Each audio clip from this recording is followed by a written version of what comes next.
எவ்வளவு அவதூறு பரப்புறாங்க, என்னென்ன அவதூறு பரப்புறாங்கன்றது உங்களுக்கே நல்லா தெரியும். அனைவருக்கும் வணக்கம். சில மாமாக்காரங்களுக்காக இந்த வீடியோ. குறிப்பாக நம்ம நேற்றுலேருந்து விஜய் அவர்களுடைய குடும்ப வாழ்க்கையில் சங்கீதா அவர்கள் வந்து விவாகரத்து கேட்டிருக்காங்கன்னு ஒரு நியூஸு. கிட்டத்தட்ட நான் ஏற்கனவே 2 வீடியோ போட்டாச்சு. 3வது வீடியோவும் போடக்கூடிய சூழ்நிலையில் இன்றைக்கி நம்ம தள்ளப்பட்டிருக்கோம். அதனால தான் அந்த வீடியோ. இன்றைக்கி பார்த்தீங்கன்னா இதை இன்டர்நேஷ்னல் இஷ்யூ ஆக்கிட்டாங்கன்னு நான் 2வது வீடியோலேயே சொன்னேன். ஏன்னா இன்றைக்கி Tamil, Telugu, Malayalam, Kannada, Hindi, India today, English விட்டால் ட்ரம்புட்டை கொண்டுட்டு போய் காட்டிடுவாங்க போல் இந்த பிரச்சனையை. இந்த மாதிரி போயிட்டுருக்கு ஒரு பக்கம். ஏன்னா இன்றைக்கி தமிழகத்தில் எவ்வளவோ பெரிய நியூஸ்கள்லாம் இருக்கும்போது இந்த ஒரு நியூஸை காட்டினா தான் அவன் சோறு கிடைக்குமோ என்னமோ தெரில, இந்த மாதிரி நியூஸை போட்டுட்ருக்காங்க. அப்படி சில தேர்ந்தெடுக்கப்பட்ட அசிங்கமாக சொல்லக்கூடாதுன்றனால தற்குறின்னு சொல்லிடுறேன். அந்த மாதிரி இருக்கிற சில பேர்களுக்கு இந்த பதிலடி வீடியோ என்னன்னு கேட்டிங்கன்னா, யாருன்னு நான் சொல்லிடுறேன். நாம் பயப்படுற ஆள்லாம் கிடையாது. யூடியூப் புருட்டஸாக இருக்கட்டும், ரோஸ்ட் பிரதர்ஸாக இருக்கட்டும், இன்னும் அந்த தமிழ் கேள்வின்னு ஒருத்தர் அண்டா நடத்துகிறாப்புல அதாக இருக்கட்டும், குறிப்பாக சாட்டை சைக்கோ பயல்க, இந்த மாதிரி பயல்களுக்காக தான் குறிப்பாக 1-2 பேரை விட்டுருந்தேன்னா மறக்காமல் அதை கமெண்ட்டில் சொல்லிடுங்க. ஆனால் நான் எல்லா வீடியோவும் பார்த்துட்டேன். இவங்களுக்காக தான் இந்த வீடியோ நான் முன்னாடியே சொல்லிடுறேன். இதில் என்னன்னு கேட்டிங்கன்னா, குறிப்பிட்ட இப்போ அவங்களோட மனு ஒன்று லீக் ஆகிடுச்சு. லீக் ஆகக்கூடாத ஒரு விஷயம். ஆனால் எப்படி லீக் ஆச்சோ அதில் என்ன வேலை பார்த்துருக்காங்களோ தெரில, லீக் ஆகிடுச்சுங்க. லீக் ஆன விஷயத்த ஒன்றுக்கொன்னா போட்டுட்ருக்காங்க. நம்மளும் வந்து விளக்கமாக சொல்லிட்டோம். ஏன்னா இன்றைக்கி தமிழக வெற்றி கழக தொண்டர்கள் எல்லாருமே வந்து இந்த விஷயத்தினால ரொம்பவே மன வருத்தமாக இருக்காங்க. ஏன்னா இன்றைக்கி தமிழக வெற்றி கழகத்தை பொறுத்த வரைக்கும் தமிழ்நாட்டில் விஜய் அவர்களுக்கு பெண்களுடைய ஓட்டு அப்படின்றது அதிக அளவில் இருந்துகிட்ருக்கு. இன்றைக்கும் கூட இந்த ஒரு பிரச்சனைலாம் வந்து ஒரு தூசி மாதிரி, இதெல்லாம் எங்கள் அண்ணன் ஈஸியாக கடந்து வந்துருவார், கண்டிப்பாக குடும்பம் சமரசம் ஆயிரும் அப்படின்ற மாதிரிலாம் பேசுகிறவங்களும் இருக்காங்க. இது ஒரு பெரிய விஷயம் இல்லைப்பா. இன்றைக்கி வந்து அரசியல் வாழ்க்கையில் எவ்வளவோ நடந்துட்டுருக்கு. இது ஒரு விஜயோட மாஸ்டர் பிளானாக கூட இருக்கலாம். ஏன்னா இன்றைக்கி தேர்தல் வரப்போது. அடுத்தடுத்து பார்த்திங்கன்னா சொத்து பட்டியல் காட்ட வேண்டி வரும். நிறைய பிரச்சனைகள் இருக்குது. குடும்ப பிரச்சனைன்னு இருக்குது. ஏன்னா யாரும் வந்து பிணை கைதிகளாக வச்சுக்கிட்டு விஜய் அவர்களை மிரட்டிடக்கூடாது. ஏகப்பட்ட சம்பவங்கள்லாம் இருக்குது. இனிமேல் தான் பார்க்க வேண்டியது. இதெல்லாம் ஒரு மேட்டரே இல்லைன்னு சொல்கிறது நம்ம ஒரு பக்கம் இருக்கோம். ஆனால் பார்த்தீங்கன்னா அவனுக்கு சோறு கிடைக்கிறதுக்காக இன்றைக்கி விஜய் அவர்களை எப்படி பேசுகிறாங்க அப்படின்னா, இன்றைக்கி குறிப்பாக வந்து விஜய் அவர்களோட மனைவி சங்கீதா அவர்கள் குறிப்பிட்ட மனுவில் என்ன சொல்லியிருக்காங்க, எனக்கு மன வருத்தமாக இருக்குது, ஒரு நடிகையோட தொடர்பில் இருக்காங்க, நான் சொல்லியும் கேட்கல, நான் மனதளவில் ரொம்ப பாதிக்கப்பட்டிருக்கேன், என்னுடைய குடும்பம் இதனால் அவமானமாக இருக்குது, பிள்ளைங்க அவமானப்படுறாங்க. இது வந்து குறிப்பாக பார்த்தீங்கன்னா இந்த மனு வந்து சங்கீதா அவர்களால் பின் பண்ணப்பட்டதா எழுதப்பட்டதான்னு கேட்டிங்கன்னா கிடையவே கிடையாது. சங்கீதா அவர்களுடைய வழக்கறிஞர்களால் முழுக்க பின் பண்ணப்பட்டது. ஏன்னா இப்போ ஒரு வழக்கறிஞர் வந்து நம்ம போய் அணுகுறோம், நம்ம வந்து இன்றைக்கி குடும்ப நல நீதிமன்றத்தில் டைவர்ஸ்க்கு அப்ளை பண்ணுறோம்னா நம்ம சொல்ல தான் செய்வோம், எனக்கு இந்த மாதிரிங்க எனக்கு டைவர்ஸ் வாங்கி கொடுங்க அப்படின்னு கேட்கும்போது என்னம்மா பிரச்சனைன்னு கேட்பாங்க. இந்த மாதிரி வேறு ஒரு தொடர்பு இருக்குங்க அதனால நம்ம சொல்லும்போது அவங்க தான் வந்து அவங்களோட முடிவு படி தான் எழுதுவாங்களே தவிர இது யாரும் தனிப்பட்ட முறையிலலாம் நம்மளாம் வந்து அச்சடிச்சோ எழுதியோ கொடுக்க முடியாது. அப்போ அதை காமிச்சிருவாங்க. ஆனால் எழுதுனதை டைப் பண்ணதை நாங்கள் இந்த மாதிரி கொடுத்துருக்கோம்மா, இதை ஓகே பண்ணட்டுமான்னு கேட்கும்போது இதுதான் கொடுப்பாங்க. இதுதான் வந்து நீதிமன்றங்களில் வழக்கமாக நடக்கிற ஒரு விஷயம். அப்படி இருக்கும்போது இன்றைக்கி என்ன சொல்கிறாங்க அப்படின்னா, இன்னைக்கு அண்டாவேலா இருக்கட்டும், இந்த சாட்டை அப்படின்ற சாக்கடையா இருக்கட்டும், யூடியூப் பிரதர்ஸ், இன்னும் குறிப்பா ரோஸ்ட் பிரதர்ஸ்ன்ற நாதாரி பயலுக என்னென்ன சொல்றாங்கன்னா, விஜய் வந்து சங்கீதா மேடத்தை அடிச்சிட்டாரு, ரொம்ப உடல் அளவில் வந்து ரொம்ப துன்புறுத்திட்டாரு, பயங்கரமா தாக்கியிருக்காரு, பிசிக்கலா தாக்கியிருக்காரு, இன்னும் கூட பார்த்தீங்கன்னா மனதளவுலையும் தாக்கியிருக்காரு, ஏகப்பட்ட பிரச்சனைகள் பண்ணியிருக்காரு, ரொம்ப டார்ச்சர் பண்ணியிருக்காரு அப்படின்ற மாதிரி சொல்றாங்க. அப்படின்னா எந்த அளவுக்கு வன்மத்தை கக்குறாங்க. ஏன்னா இந்த அளவுக்கு இன்னைக்கு பெண்களுடைய வாழ்க்கையில எப்படிலாம் விளையாடுது இந்த கட்சி, கேவலப்படுத்துற கட்சி அப்படின்றத பார்த்துருக்கலாம்.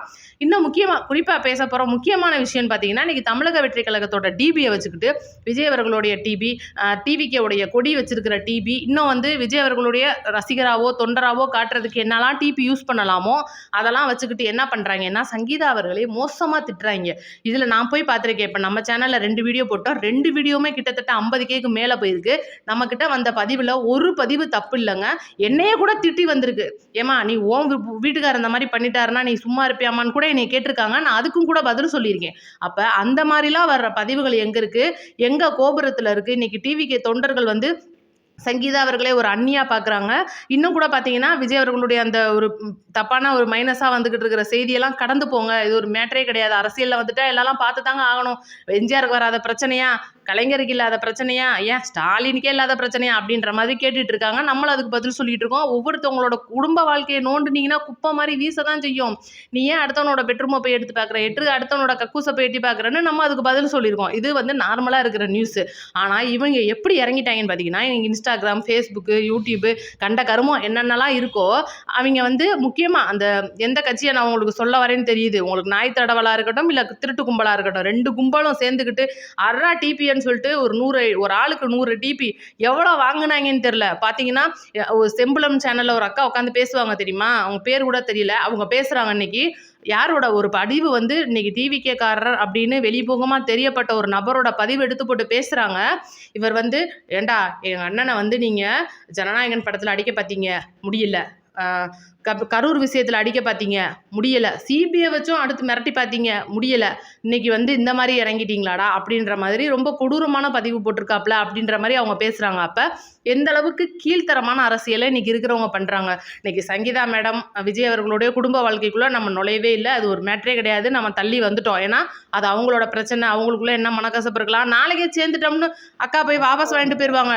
அப்போ இவங்கெல்லாம் வந்து என்ன பண்ணுவாங்க, சாணியில் எதையாவது முக்கிய அடித்த மாதிரி போயிடுவாங்க. இல்லை, நம்ம அதுக்கு வந்து கவலைப்படக்கூடாது, கண்டுக்கக்கூடாது, அவ்வளோதான். இது ஒரு குடும்ப விஷயம்.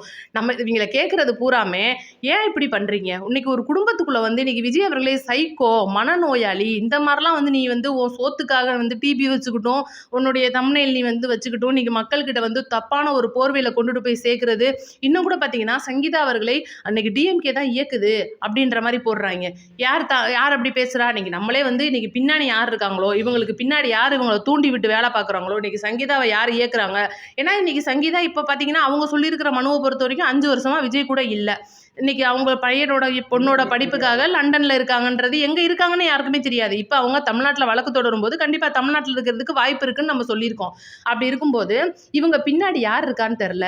இன்னைக்கு குடும்பத்துக்குள்ளே யாரோ டிஎம்கே காரனா புகுந்து இந்த மாதிரி வேலை பார்க்குறியான், குறிப்பாக நம்மளுக்கு சந்தேகம் வர்றது பூரா சபரீசன் அப்படின்ற மாதிரி யார் சொல்ல வர்றா, அவங்களுக்குள்ளேயே சொல்லிக்கிறாங்க. இன்னும் வந்து தமிழக வெற்றி கழக தொண்டர்கள் யாரும் சொல்லலை, பின்னாடி இருந்து யாரோ இயக்குறாங்க.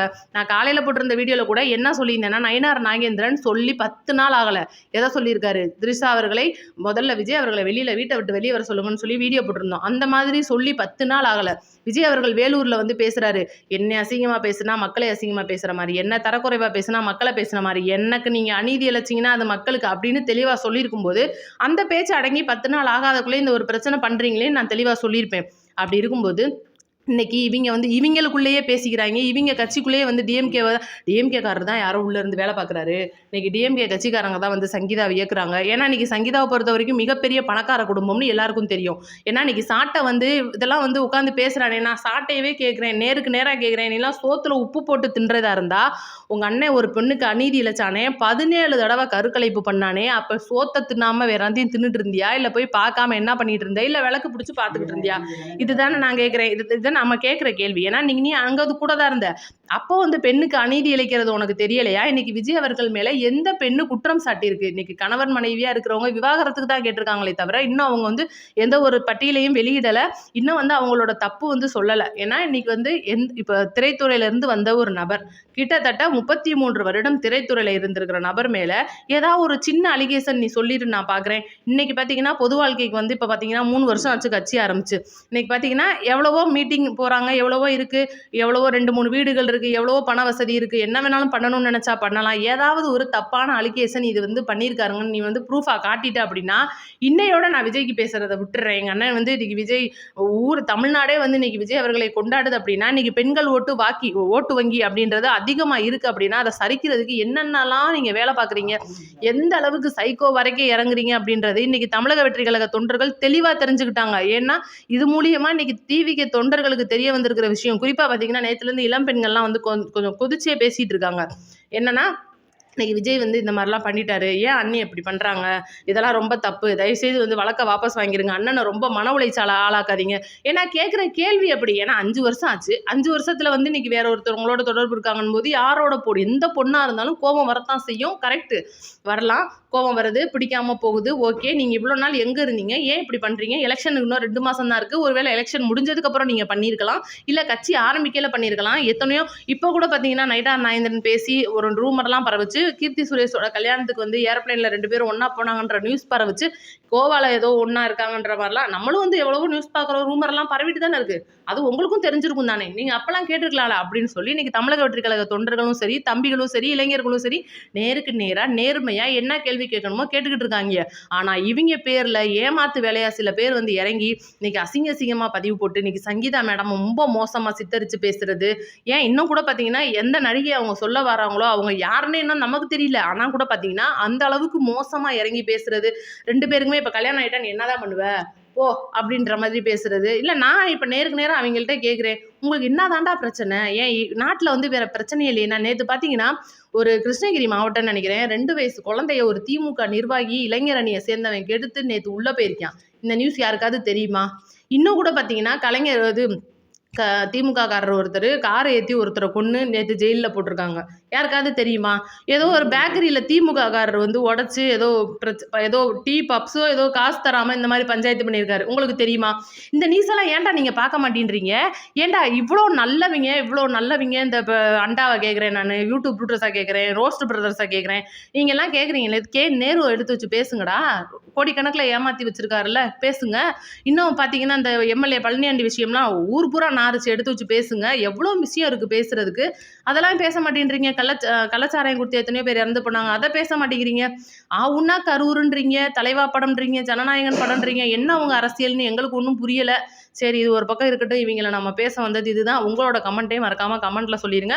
ரொம்பவே முக்கியமான விஷயம் என்னன்னா, இப்ப தஞ்சாவூர்ல விஜய் அவர்களுடைய மக்கள் சந்திப்பு நிகழ்ச்சின்றது நடக்க போகுது. மக்கள் சந்திப்பு கிடையாது, நிர்வாகிகள் சந்திப்பு. ஏன்னா நமக்கு தான் மக்கள் சந்திப்பு அப்படின்ற ஒண்ணே இல்லாம பண்ணிட்டாங்கல்ல.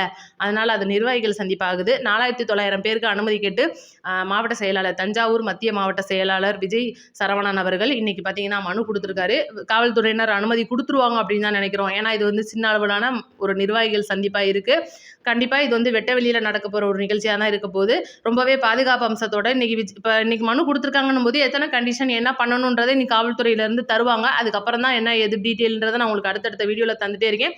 நம்ம சேனலை லைக் அண்ட் சப்ஸ்கிரைப் பண்ணிட்டு உங்களோட கமெண்ட்டை மறக்காம கமெண்ட்ல சொல்லிருங்க. நன்றி, வணக்கம். அடுத்த வீடியோல பார்ப்போம்.